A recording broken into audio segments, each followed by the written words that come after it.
Hello friends, this is Shifali and once again welcome back to another. So सबसे पहले आज का ये वीडियो स्टार्ट करने से पहले आप सभी को, मेरे जितने भी हमारे चैनल से जुड़े हुए जितने भी हमारे फैमिली मेंबर्स हैं, सारे सब्सक्राइबर्स हैं, सारे जो लर्नर्स हैं, उन सभी को तहे दिल से बहुत बहुत शुक्रिया, बहुत बहुत थैंक यू। आप लोगों के कॉन्टिन्यूअस सपोर्ट, विश्वास के ही वजह से आज इस सेटअप के साथ में मैं आप सभी के लिए वीडियो शूट कर पा रही हूँ। मेरा पहला वीडियो है इस डिजिटल बोर्ड के साथ में और कुछ चीज़ों पे हम लोग डेफिनेटली डिस्कशन करेंगे क्योंकि 10-15 दिनों से थोड़ा सा सेटअप को करने में मैं थोड़ा सा बिजी थी और अभी भी काफ़ी सारा सेटअप अभी बाकी है, कैमरा का सेटअप अभी बाकी है। और इस बार की जो दिवाली रही होपफुली आप सभी को बहुत अच्छी रही होगी। मेरी भी दिवाली बहुत बहुत अच्छी इस बार भी थी और सबसे ज़्यादा मुझे खुशी इस बात की है कि हर एक एजुकेटर का एक सपना होता है कि बहुत ही प्रोफेशनल तरीके से अपने कंटेंट को वो अपने लर्नर्स को डिलीवर कर सके, क्योंकि कंटेंट कहीं ना कहीं हम सभी बनाते हैं, बट अगर हम क्वालिटी ना दे पाए अपने कंटेंट में तो ये हमारे लिए सबसे बड़ा एक रिग्रेट होता है। मेहनत करने के बाद ही वो चीज़ उस तरीके से डिलीवर नहीं हो पाती जिस तरीके से एक्सपेक्टेशन हमें होती है कि हम उसको आप तक पहुँचाएँ। तो इस तरीके का सेटअप होना मेरे लिए भी एक सपना था। हर एक एजुकेटर का अपना सपना होता है कि वो अपने ऑफिशियल सेटअप में जाए और आप सभी से इंटरेक्ट करें। तो सबसे पहले आप सभी को बहुत बहुत सारा थैंक यू है और आप लोगों की ही वजह से आज ये चीज़ें इस तरीके से मैं कर पा रही हूँ, एक क्वालिटी कंटेंट में देने की कोशिश कर पा रही हूँ और प्रयास भी यही है कि समय के साथ साथ इस तरीके की क्वालिटी चीज़ें मैं आप लोगों को अच्छे बेटर वे में, एक्सीलेंट वे में आप तक पहुंचाई जा सके। तो इस बीच में 10-15 दिन में मैं कोई भी वीडियो पोस्ट नहीं कर पाई, काफ़ी सारे डाउट्स आप लोगों के आ रहे हैं। तो मेजरली 3-4 डाउट्स, जिसमें कि सबसे पहले तो ये है कि हमारे नए फॉर्म्स कब आएंगे, नेगेटिव मार्किंग होनी है नहीं होनी है, साथ में हमारा जो सिलेबस है उसके बारे में डिस्कशन करेंगे और कुछ आप लोगों से एक जो स्पेशली आप लोगों के माइंड में एक क्यूरियस है कि एक नया सब्जेक्ट इंट्रोड्यूस हुआ है उसके बारे में भी हम समझेंगे। साथ में जिनका भी सिलेक्शन हो गया है जून 2024 वाले एग्जामिनेशन में, जो कि आपका अगस्त सितंबर में हुआ था, तो अभी आपको कहाँ कहाँ अप्लाई करना है, कहाँ कहाँ वैकेंसीज आई हुई है, ये सारी चीज़ें हम आज के इस छोटे से सेशन में डिस्कशन करने वाले हैं। इसके अलावा कोई भी और आपका फर्दर डाउट होगा तो वीडियो को कमेंट सेक्शन हमेशा की तरह आप सभी के लिए ओपन है। फर्दर एक हफ्ते 10 दिन में हमारे जो YouTube पे लाइव सेशंस हैं वो भी एक्टिवेटेड हो जाएंगे, आप सभी उन्हें भी ज्वाइन कर सकते हैं। सबसे पहले तो ये समझ लेते हैं कि कुछ नए नए सब्जेक्ट्स आपके इस बार यूजीसी नेट के सिलेबस में देखने को मिले हैं। इसमें सबसे पहला है बायोलॉजी। आयुर्वेदा बायोलॉजी नाम का ये नया सब्जेक्ट इंट्रोड्यूस किया गया है। ये for the first time UGC ने इस बार आयुर्वेदा बायोलॉजी इंट्रोड्यूस किया हुआ है नेट एग्जामिनेशन में, जो कि दिसंबर 2024 में जो भी आपका एग्जामिनेशन होने वाला है उसमें ये सब्जेक्ट आपको देखने को मिलेगा।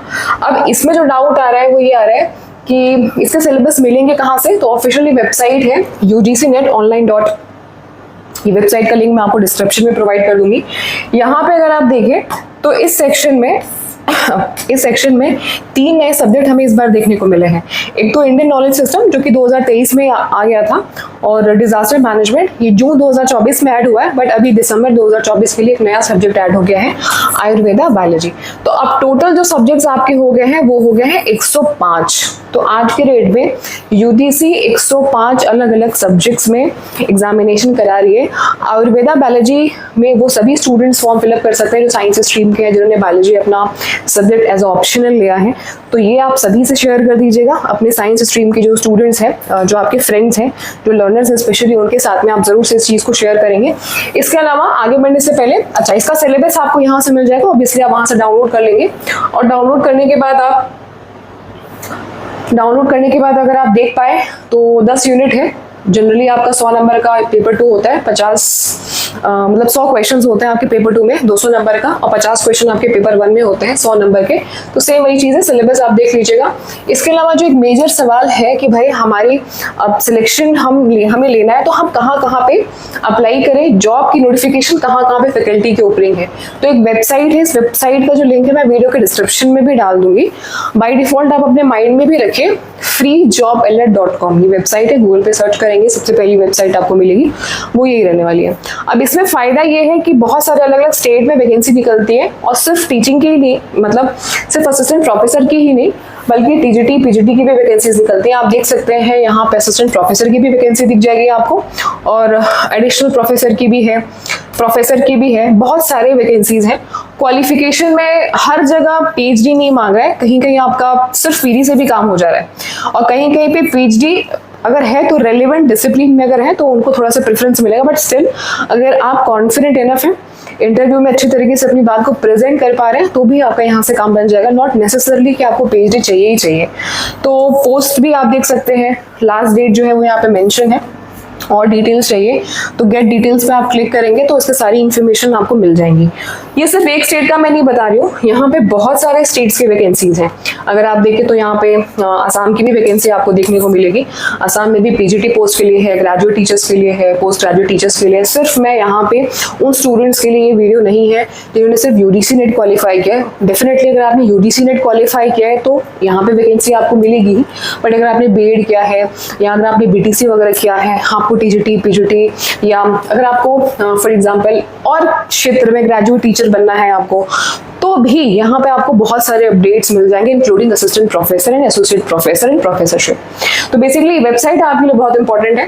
Then there is a vacancy in Chhattisgarh में वैकेंसी है लेक्चरर की। ऑब्वियसली लेक्चरर माने कि इंटर डिग्री कॉलेज या पोस्ट ग्रेजुएशन की डिग्री आपके पास में होनी चाहिए। यहाँ पे पीएचडी की रिलेवेंसी नहीं मांगी है। तो इस तरीके से लास्ट डेट क्या है 6/11/2024, तो आप इसको देख सकते हैं। और स्टेट्स में भी वैकेंसीज आना बाकी है, बहुत सारे और स्टेट्स में भी आई हुई हैं, जो भी आपकी दिल्ली में भी बहुत सारी वैकेंसीज हैं, आप देख सकते हैं स्क्रीन पर। असिस्टेंट प्रोफेसर के 49 पोस्ट की है, असिस्टेंट प्रोफेसर 116 पोस्ट की है डीयू में, फिर डीयू में आपके प्रोफेसर की 145 पोस्ट की है, फिर आपकी 313 पोस्ट की है। कई बार क्या होता है ना, वैकेंसी आती है चली जाती है, हमें पता नहीं चलता, हम अप्लाई नहीं कर पाते और हम सोचते हैं कि भाई फालतू में ही हमने नेट कर लिया, फालतू में जेआरएफ कर लिया, वैकेंसी तो आई नहीं रही है, क्या करें। तो देखिए बहुत शॉर्ट नोटिस के लिए, ये तो बड़ी यूनिवर्सिटीज हैं, इस वजह से इन्होंने अपना पोस्ट कर दिया। बहुत सारे आपकी प्राइवेट यूनिवर्सिटीज में वैकेंसीज आती हैं जो आपको अच्छा स्टाइपेंड, अच्छी सैलरी देती है। उनके पास इतना नहीं होता है पैसा, या मतलब होता भी है तो फिर वो बहुत शॉर्ट नोटिस के लिए वैकेंसीज निकालते हैं, वो यहाँ पे अपलोड नहीं करते। वो आप अपने नियर बाई सोर्सेज से भी पता करेंगे ना कि आपके स्टेट में कहाँ आसपास वैकेंसीज हैं प्राइवेट स्कूल्स, प्राइवेट कॉलेजेस में, तो वहां से भी आपको एक अच्छा ऑप्शन मिल सकता है। बट स्टिल आपको थोड़ा सा होमवर्क करना पड़ेगा, रिसर्च करना पड़ेगा हर चीज के लिए। ये मत सोचिए कि आपको कोई आए और अपडेट करे, बताए कि भाई यहाँ वैकेंसी निकली हुई है, आप फॉर्म फिलअप कर दीजिए या आप देख लीजिए। थोड़ा सा आपको भी अपने लिए एक्टिव होना पड़ेगा, सोचना पड़ेगा डेफिनेटली। तो ये तो हो गया आपका दिल्ली का, हमने बात कर लिया। फिर आपका गुजरात में भी आप देखें 35 पोस्ट आपकी गुजरात में है। टीचिंग पोस्ट 2317 पोस्ट है। इनका लास्ट डेट है आपका 11/11/2024 यानी कि नवंबर है। अगर ये वीडियो मैंने आपको 15 दिन बाद बताया तो शायद यूजफुल नहीं होता, बट अभी आप अप्लाई कर सकते हैं अगर आप गुजरात से बिलोंग करते हैं। वैकेंसी इन हरियाणा में भी है, लेक्चरर की है, असिस्टेंट प्रोफेसर की 2424 पोस्ट की है। तो ऐसी बहुत सारी वैकेंसीज आती जाती रहती है ना। बहुत सारी वैकेंसीज तो ऐसी होती हैं जो वॉक इन वाली होती हैं। अब देखिए केरला में भी वैकेंसीज हैं, तो केरला वाले यहाँ पे देख सकते हैं टेट वगैरह है। अगर आपने बीएड बीएससी केआईटीटीसी किया है तो आप अप्लाई कर सकते हैं। कुछ असिस्टेंट प्रोफेसर की और फर्दर पोस्ट की भी वैकेंसी जहाँ पर डिप्लोमा डिग्री से आपका काम बन जाएगा। कर्नाटका में वैकेंसी आई हुई है। लक्षद्वीप मध्य प्रदेश में तो फिलहाल नहीं, मध्य प्रदेश में अभी हाल फिलहाल में ही वैकेंसी इनका खत्म हुआ है, इनका भी रिक्रूटमेंट चल रहा था। महाराष्ट्र में देख लीजिए प्रिंसिपल वाइस प्रिंसिपल, खैर इसके लिए तो आप देख लीजिएगा कि आप अप्लाई कर सकते हैं। यानी वॉक इन है, यानी कि सिर्फ इंटरव्यू देना है, आपको डायरेक्टली जाना है, इंटरव्यू देना है, ये कहानी है। सिंघानिया एजुकेशन इंस्टीट्यूट है, एसआरटी इम्यून है, यहाँ पे 10 वैकेंसीज है। एम्स में आपकी फैकल्टी की ग्रुप ए में 62 पोस्ट है। ये सब आप देखिए, थोड़ा खुद से भी सर्च करेंगे ना। मणिपुर में भी देखिए वैकेंसीज आई हुई हैं, मेघालय में भी वैकेंसीज है, देन उड़ीसा में भी आई हुई है, पंजाब में भी फैकल्टी पीएसटेट है, स्कूल लेक्चरर की, असिस्टेंट प्रोफेसर की आरपीएससी में है। तो थोड़ा सा आप इस वेबसाइट को एक्सप्लोर करिए। तेलंगाना में देख लीजिए, त्रिपुरा वाले देख लीजिए, यूपी में देखो कहाँ कहाँ, यूपी में तो धुआंधार वैकेंसी दिख रही है भाई। 109 पोस्ट है प्रोफेसर की रीडर का यूपीपीएससी के थ्रू। केजीएमयू में है 81 पोस्ट, एमएमयूटी में है प्रोफेसर। तो ये देखिए रायबरेली में भी वैकेंसी निकली है। उत्तराखंड में आपके लिए कांस्टेबल तो खैर काम का नहीं है, but special subordinate education service exam के थ्रू ये वैकेंसीज हैं। तो इतनी सारी वैकेंसीज हैं, इतनी सारी डिटेल्स है, इतने सारे अपडेट्स हैं। खुद से भी थोड़ा सा सर्च करिए। मैं तो समय समय पे आपको हूँ ही बताने के लिए, बट स्टिल ये दिमाग से निकाल दो कि यूडीसी नेट करने के बाद क्या करें। सिर्फ खाली बैठोगे और इधर उधर की वीडियोस देख करके दिमाग खराब करोगे तो लगेगा कि वेस्ट है। अब देखो मुद्दे पे आ जाते हैं हम कि अच्छा ये सारी जो वैकेंसीज है, ऐसा नहीं है कि एक बार में ही आपका सिलेक्शन हो जाएगा। कई बार ऐसा होता है कि एक बार हम इंटरव्यू देते हैं, हमारा सिलेक्शन नहीं होता, फिर 2 बार 3 बार, तो दूसरे स्टेट में भी जाकर अगर इंटरव्यू देना पड़े तो उसके लिए सेकंड थॉट मत लेके आइए, दूसरे स्टेट में भी जाइए, एक्सपीरियंस लीजिए बेसिकली। अब कुछ सवाल जो आपके मेजर सवाल हैं उन पे डिस्कशन कर लेते हैं, उन स्टूडेंट्स के लिए जो कि अपने नेक्स्ट अटेम्प्ट के लिए प्रिपरेशन कर रहे हैं। पहला महत्वपूर्ण सवाल कि यूजीसी नेट का अब हमारा दूसरा फॉर्म, नया फॉर्म कब देखने को मिलेगा। तो देखिए नवंबर हमारा 7-8 नवंबर, अभी 8-9 नवंबर हमारा ऑलरेडी चल रहा है, मिड नवंबर यानी कि 15 नवंबर 20 नवंबर के आसपास आप 20 नवंबर के आसपास उम्मीद कर सकते हैं। इसके पहले तो पॉसिबल नहीं है। 20 नवंबर के आसपास प्लस माइनस आपका 5 डेज 4 डेज 5 डेज हो सकता है, न्यू नोटिफिकेशन आने की चांसेस हैं।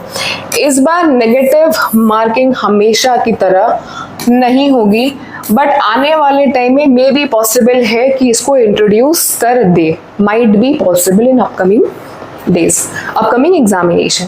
नाउ सिलेबस की बात करें, सिलेबस 2023 में जून 2024 में यूजीसी ने अनाउंसमेंट किया था कि अपने सिलेबस में चेंजेस लाने वाले हैं।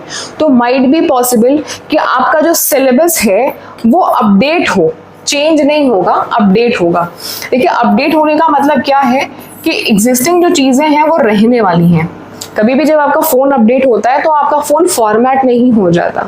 सेम उसी तरीके से जब अपडेट की बात हो रही है तो जो 10 यूनिट्स हैं आपकी ऑलरेडी वो तो रहेंगी ही रहेंगी, उनके अलावा कुछ और टॉपिक्स ऐड हो जाएंगे, वो अपडेट होगा। तो अब ये मत सोचिए कि सिलेबस अपडेट हो जाएगा फिर हम स्टडी करें। जो एग्जिस्टिंग सिलेबस है उसे स्टार्ट करिए, क्योंकि देखिए 3 से 4 महीने का वक्त तो जाता ही जाता है, मिनिमम 3 to 4 मंथ्स का टाइम जाता ही जाता है। किसी भी आपके, अगर आप एक नई चीज की तैयारी कर रहे हो, अगर आप बिल्कुल न्यू हैं, मतलब आप न्यू अगर लर्नर हैं, बिल्कुल फर्स्ट टाइम अगर आप प्रिपरेशन कर रहे हो, तो 3 to 4 मंथ्स कम से कम जाता है आपको पूरा सिलेबस समझने में और कवर करने में। इसलिए यूजीसी खुद इस एग्जामिनेशन को 6 मंथ्स के गैप पे कराती है, 6 महीने के गैप पे एग्जामिनेशन यूजीसी कराती है, 6 मंथ्स का टाइम। इसीलिए आप देखो तो एक बार एग्जामिनेशन आपका जून में होता है और एक बार आपका दिसंबर में होता है, ठीक है। तो जून और दिसंबर के बीच में ऑलरेडी आपका 6 महीने का डिफरेंस होता है। यूजीसी खुद इस चीज को मानती है कि 6 महीने का टाइम चाहिए ही चाहिए फॉर दैट मैटर। तो ये तो बेसिक चीजें हैं कि आपको 6 मंथ्स का टाइम देना ही चाहिए डेफिनेटली, और 3 to 4 मंथ्स का टाइम मिनिमम चाहिए। अगर आप पोस्ट ग्रेजुएशन अपीयरिंग में हैं तो भी आप इस एग्जामिनेशन का फॉर्म फिलअप कर सकते हैं। अगर आप कोई यूजी का कोर्स कर रहे हो, 4 साल अंडर ग्रेजुएट का कोर्स कर रहे हो, तो भी आप ये फॉर्म फिलअप कर सकते हैं, बट आप पीएचडी के लिए एलिजिबल होगे, आपको जॉब के लिए एलिजिबिलिटी नहीं मिलेगी।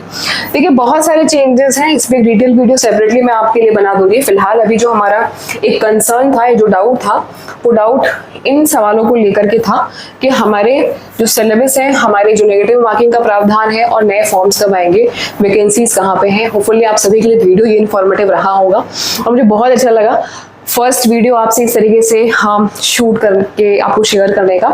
शायद कुछ चीज़ें मेरे से आगे पीछे अगर हो गई होंगी तो मुझे उसके लिए सॉरी है, माफ़ करिएगा। और कहीं पे भी किसी भी प्रकार की अगर सुधार की गुंजाइश आपको लगती है तो अपना महत्वपूर्ण फीडबैक आप जरूर से कमेंट सेक्शन में देंगे। मेरे एंड से जो भी बेस्ट आपके लिए नॉलेज हो सकती है वो समय समय पर शेयर की जाती है और आगे भी की जाएगी। जल्दी हमारा 9 PM पे यूट्यूब पर लाइव सेशन होगा अपकमिंग डेज में, आप सभी का स्वागत रहेगा। वीडियो पसंद आए तो जाते जाते लाइक करके जाइएगा, चैनल पे नए हैं सब्सक्राइब कर लीजिएगा, सभी से शेयर भी कर दीजिएगा।